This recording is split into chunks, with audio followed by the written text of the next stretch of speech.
Sutta discussion.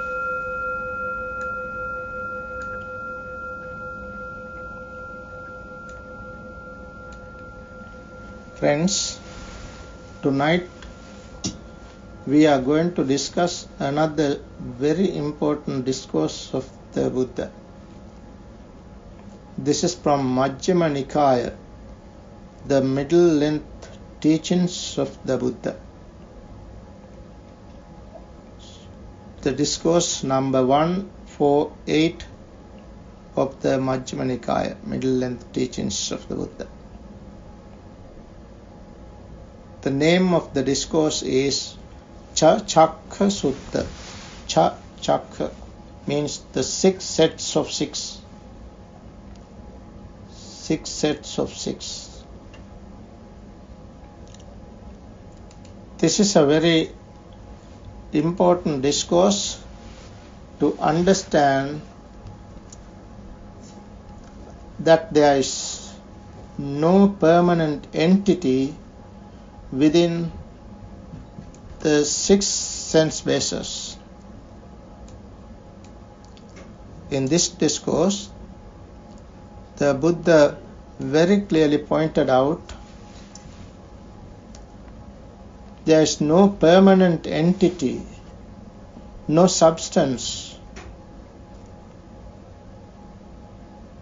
within the 6 sense bases or their associated accessory factors.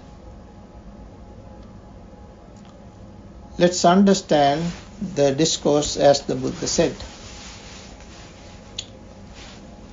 This discourse was also delivered by the Buddha while the Buddha was dwelling at Savatthi in Jeta's Grove, Anatha Pindika's Park, where the Buddha addressed the monks, saying, Bhikkhus. Friends, this is how the Buddha addressed the monks, using the terms Bhikkhus. Bhikkhu means monk. Bhikkhu means monk. Whenever the Buddha taught Dhamma, mostly the Buddha used this word and addressed the monks and delivered the discourses. Then someone might misunderstand that Buddha has taught the Dhamma for the monks, not for others, which is incorrect. If you think that the Buddha taught his Dhamma only for monks, then what about other groups? Nuns, laymen and laywomen? Buddha taught the Dhamma for all the fourfold Sangha, Bhikkhu, Bhikkhuni, Upasaka and Upasika. There are certain specified discourses for different persons, addressing only for lay persons, only for bhikkhunis, nuns, like that. In general, we have to understand Buddha's teaching is for the all fourfold Sangha, Bhikkhu, Bhikkhuni, Upasaka and Upasika.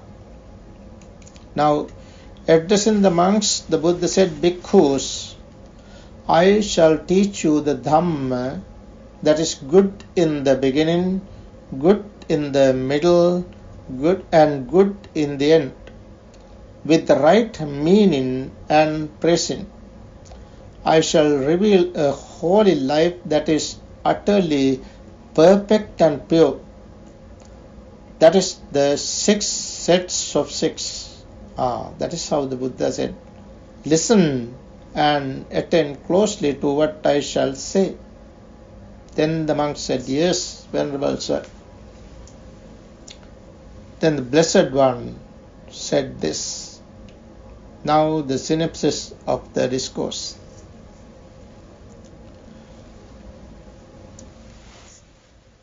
The six internal bases should be understood. This is the very word of the Buddha. The six internal bases should be understood. The six external bases should be understood. The six classes of consciousness should be understood. The six classes of contact should be understood. The six classes of feeling should be understood. The six classes of craving should be understood. That is how the Buddha gave the gist of the discourse, synopsis of the discourse.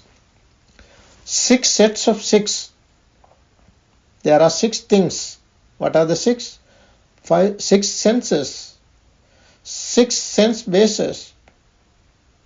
The eye, the ear, the nose, the tongue, the body, and the mind. We all have six senses, not five. Some people don't know the sixth one. They talk only five. But Buddha has clearly mentioned, clearly taught, specifically, clearly, categorically said this. There is the most important one, which is the mind. Mind is the sixth one. Okay, then the Buddha said enumeration. Enumeration is the six internal bases should be understood. You see, internally we have six sense bases. The eye, the ear, the nose, the tongue, the body, and the mind. Then there are the eye base, ear base, nose base, tongue base, body base, and the mind base. Those are the six. Then said, six external bases should be understood. There are six externally.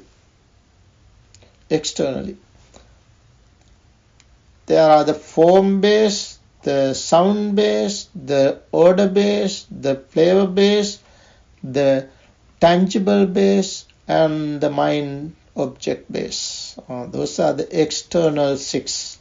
Now internal six, then external six. Now, dependent on the eye and forms, eye consciousness arises. Dependent on the ear and sounds, ear consciousness arises. Dependent on the nose and odors, nose consciousness arises. Dependent on the tongue and flavors, tongue consciousness arises. Dependent on the body and tangibles, body consciousness arises. Dependent on the mind and mind objects, mind consciousness arises. Now, third group. Internal is six, external is six. Now, the six classes of consciousness. Eye consciousness, ear consciousness, nose consciousness, tongue consciousness, body consciousness, and mind consciousness. Those are the six consciousness, six classes of consciousness. Now, when there are these three, what would happen? Let's see. Dependent on the eye and forms, eye consciousness arises. Now what happens? The meeting of the three is contact. That is what is happening. Contact. The meeting of the three is contact. So the Buddha said, dependent on the ear and sounds, ear consciousness arises. The meeting of the three is contact. Dependent on the nose and odors, nose consciousness arises. The meeting of the three is contact. Dependent on the tongue and flavors, tongue consciousness arises. The meeting of the three is contact. Dependent on the body and tangible, body consciousness arises. The meeting of the three is contact. Dependent on the mind and mind objects, mind consciousness arises. the meeting of the three is contact. That means classes of contact. Now internally 6, externally 6, then consciousness, the third 6, then contact. Meeting of the three is called contact. Now let's see. Then what happened is, this is what is happening in the eye, in the ear, in the nose, in the tongue, in the body and in the mind. All these are there. These are what you call accessory components. These are the concomitant factors. These are the associated factors in the 6 sense bases. Now with this, what happened, dependent on the eye and forms, eye consciousness arises. The meeting of the three is contact. Now with contact as a condition, there is feeling. Feeling arises. Dependent on the ear and sounds, ear consciousness arises. The meeting of the three is contact. With contact as condition, there is feeling. Dependent on the nose and odors, nose consciousness arises. The meeting of the three is contact. With contact as condition, there is feeling. Dependent on the tongue and flavors, tongue consciousness arises. The meeting of the three is contact. With contact as a condition, there is feeling. Dependent on the body and tangibles, body consciousness arises. The meeting of the three is contact. With contact as condition, there is feeling. Then dependent on the mind and mind objects, mind consciousness arises. The meeting of the three is contact. With contact as a condition, there is feeling. Now, feeling. 6 classes of feeling. So, next is, let's see next. The 6 classes of craving. When there is feeling, there is craving. You see? Now let's see. There is I inside. There are forms outside. Outside means not outside there, but the image that we take from the outside object. That image is called external form. So internally 6, externally 6, then 6 classes of consciousness, 6 classes of contact, 6 classes of feeling, then 6 classes of craving. Let's see that. The 6 classes of craving should be understood. So it was said, and with reference to what was this said, dependent on the I and forms, I consciousness arises. The meeting of the three is contact. With contact as a condition, there is feeling. With feeling as a condition, there is craving. Likewise, ear consciousness. Ear, in the ear, then in the nose, then in the tongue, in the body, and in the mind. All within the 6 sense bases, you see, all these arise, all these pass. That is what we have to understand. All these arise within the 6 sense bases. All these pass there. That is the arising and passing. So craving is 6-fold. This craving is to be understood as dukkha, as the cause of dukkha.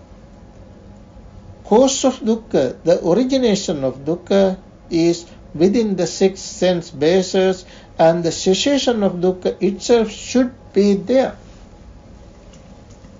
We cannot understand that because of our self-identity.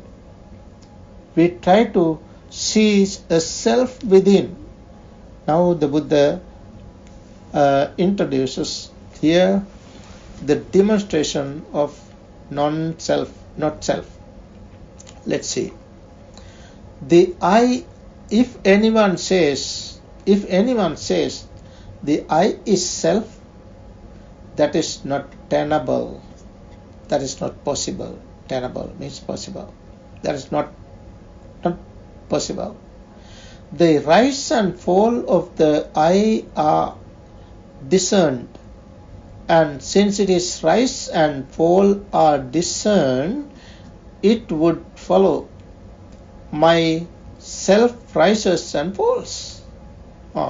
If the I has the nature of rising and falling, rising and perishing, that means your self is rising and perishing, rises and falls. That is why it is not tenable for anyone to say the I is self. Thus the I is not self. I is not self. Like that, you have to understand not only I. The ear is not self. The nose is not self. Tongue is not self. Body is not self. Consciousness is not self.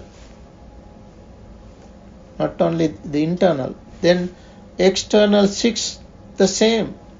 External six forms are not self. Sounds are not self. Smells are not self. Taste are not self. Tangibles are not self. Mind objects, mental objects are not self. Like that, all the six classes, six sets of six, we have to understand that there is no self.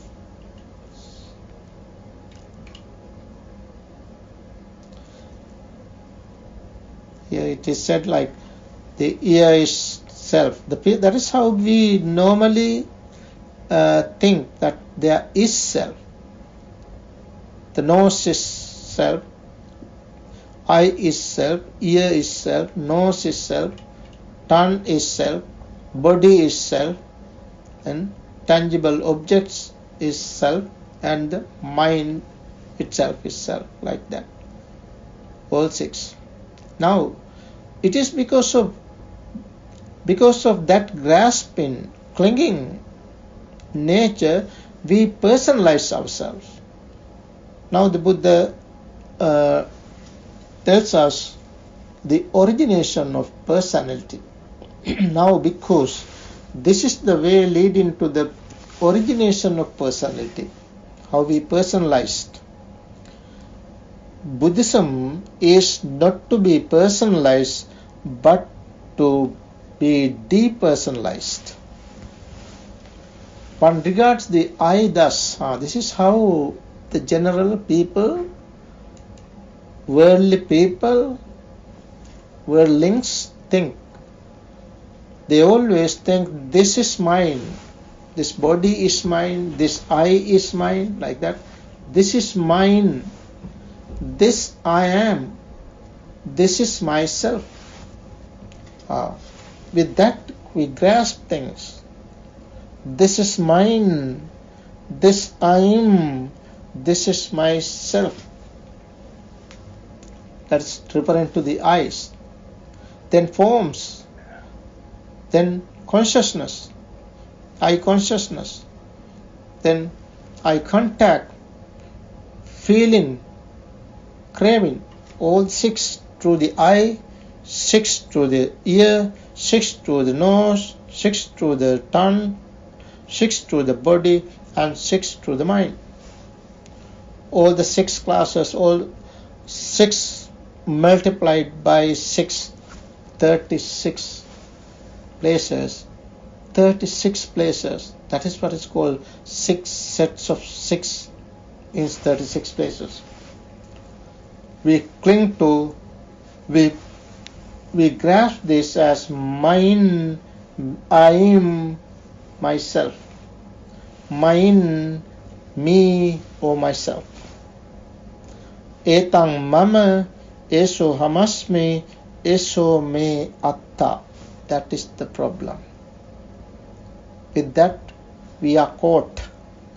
We are entangled in a tangle. That is the samsaric tangle. We can discuss this later. Now, one regards the ear, ear, nose, tongue, body and the mind. Now the cessation of personality. What is the cessation? How it is to be ceased? How it is to be ceased? The Buddha says, now because this is the way leading to the cessation of personality. One regards the I thus, this is not mine. You see, earlier the grasping attachment is with the idea of this is mine. Now it is opposite. That is go against the current. This is the teaching of the Buddha. The teaching of the Buddha is not to grasp things, not to attach to things, but to detach from things. This is not mine. That's the way to think. This is not mine. This I am not. This is not myself. That is not the eye, the ear, the nose, the tongue, the body and the mind. 6 internal bases are not mine, not me, not myself. Then external 6, then consciousness, 6 classes of consciousness, 6 classes of contact, 6 classes of feeling, 6 classes of craving. Not mine, not me, not myself. That is the meditation, that is vipassana. That is how you practice vipassana. If you practice in that way, you can depersonalize rather personalizing. Now underlying tendencies. Let's understand what is that. Because dependent on the I and forms, I consciousness arises. The meeting of the 3 is contact. With contact as condition, there arises a feeling felt by pleasant or painful or neither painful nor pleasant. Means 3 types of feeling. 3 types of feeling arise there. And remains holding to it. Then the underlying tendency to lust lies within one. When there is a feeling, pleasant feeling, underlying tendency to lust arises. That is the meaning. When one is touched by the painful feeling, if one sorrows, grieves and laments, weeps, beating one's breast and becomes distraught, then the underlying tendency to aversion lies. Aversion arises there.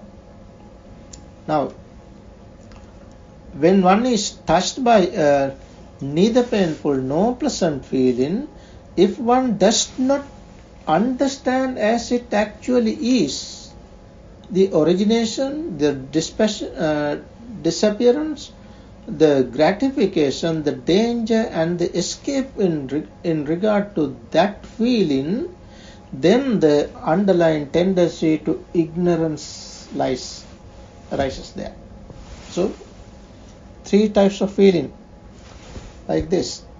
Whenever the pleasant feeling arises, if one is not mindful, then underlying tendency to lust arises there. When there is painful feeling, if one is not mindful, then underlying tendency to aversion arises there. When there is neither painful nor pleasant feeling, then if the person is not mindful, what happens? Underlying tendency to ignorance arises there. That is the meaning here.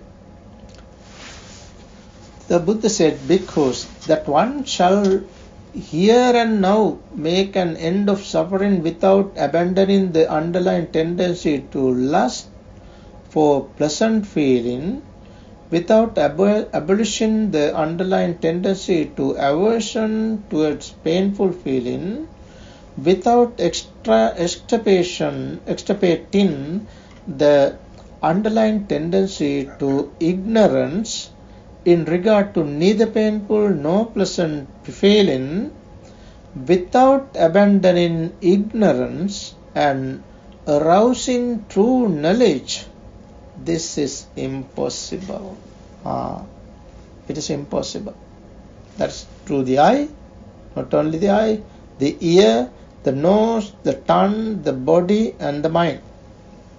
Without abolition, without destroying these underlying tendencies, abandoning ignorance, arousing true knowledge is impossible. That is the meaning. Abandonment of the underlying tendency. Abandonment now.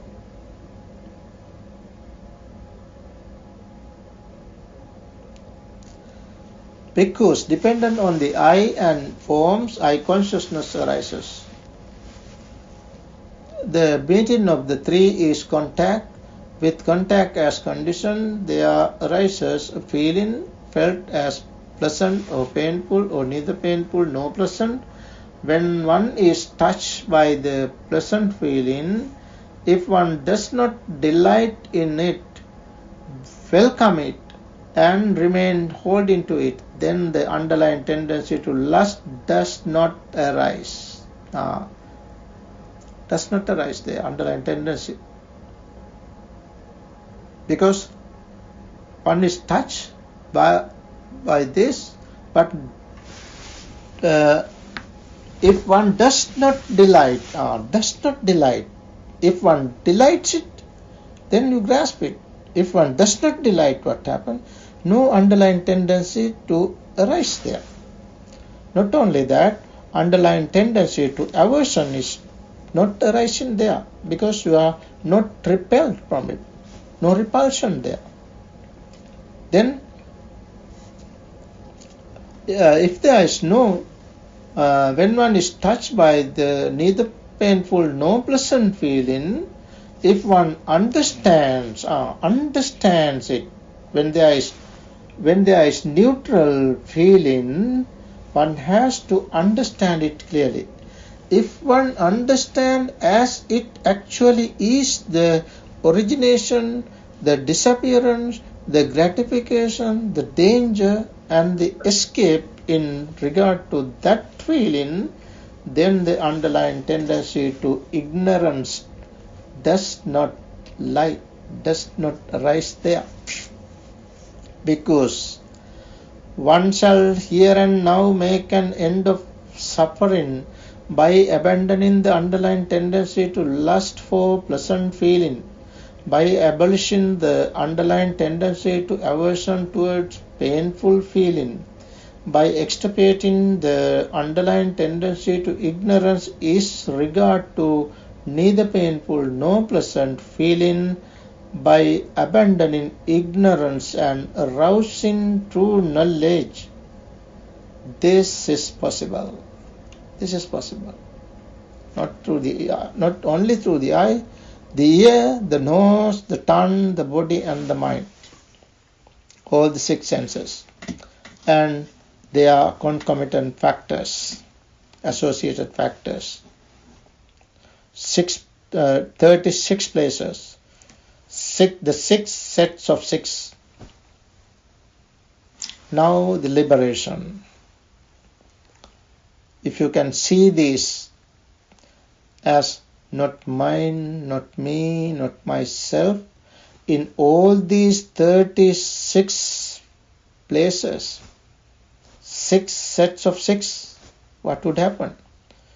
If you see this, see means not your eyes, but your mind, through your wisdom. If you see means see through your wisdom. Seen thus, Buddha said, seen thus bhikkhus, a well-taught noble disciple. Who is that? The one who really understands the real words of the Buddha. What the Buddha really taught. Well-taught noble disciple becomes disenchanted with the eye. Disenchanted with the forms, disenchanted with eye consciousness, disenchanted with eye contact, disenchanted with feeling, disenchanted with craving. He becomes disenchanted with the ear, then disenchanted with the ear, the nose, the tongue, the body, and the mind. Disenchanted. And being disenchanted, he becomes dispassionate. Through dispassion, his mind is liberated. Not he is liberated. Not the person is liberated, but the mind is liberated. When it is liberated, there comes the knowledge. It is liberated. What is liberated? The mind is liberated. He understands, birth is destroyed. Birth is destroyed. No more birth to me. That's the understanding. That is the realization. The holy life has been lived. What had to be done has been done. Katang karaniyam. There is no more coming to any state of being. No more birth. No more birth to come. Friends, that is what the Blessed One said, the Buddha said. The bhikkhus were satisfied and delighted in the Blessed One's words. Now, while this discourse was being spoken, through not clinging, the minds of 60 bhikkhus were liberated from the taints. That is their liberation. So, this is the end of the discourse. A wonderful discourse, which is very important for all of us. Let's all understand these teachings of the Buddha. Let's read this again and again. Let's practice this. Put this Dhamma into practice in our daily life so that we can realize this real peace, real happiness of Nibbana here in this very world. Let's all practice this Dhamma so that we can experience this bliss of Nibbana. May we all attain supreme bliss of Nibbana. Sadhu, sadhu, sadhu.